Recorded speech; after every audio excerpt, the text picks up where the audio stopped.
मुक्ताईनगरच्या तहसील प्रशासनाने पूर्णा नदीच्या पात्रात सुरू असलेलं अवैध वाळू उत्खनन या ठिकाणी धडक कारवाई केलेली आहे। आपण पाहतोय की कशा प्रकारे मुक्ताईनगरच्या या धुपेश्वरच्या पूर्णा नदीच्या पात्रामध्ये सर्रासपणे अवैध उत्खनन रेतीचं सुरू होतं, अशी माहिती गुप्त मिळाल्यावरून तहसील प्रशासनाने तात्काळ कारवाई केलेली आहे। आपल्यासोबत या संदर्भात स्वतः तहसीलदार आहेत। सांगाल काय कारवाई केली?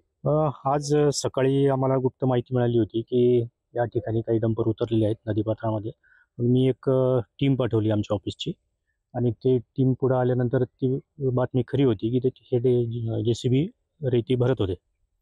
त्यानंतर त्यांना अडवण्याचा प्रयत्न केला आणि ते 4 डंपर तिथं अडवले त्यांनी, पण ते ड्रायव्हर जे होते ते पळून गेले।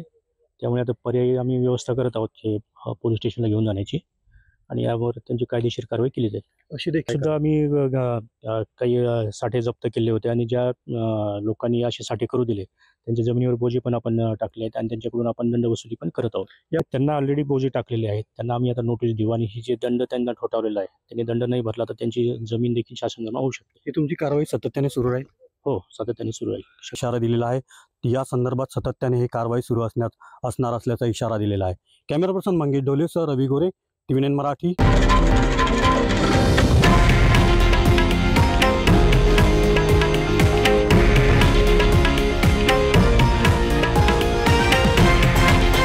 हे आहे देशातील नंबर 1 न्यूज नेटवर्क आणि आपण पाहत आहात TV9 मराठी, एकमेव।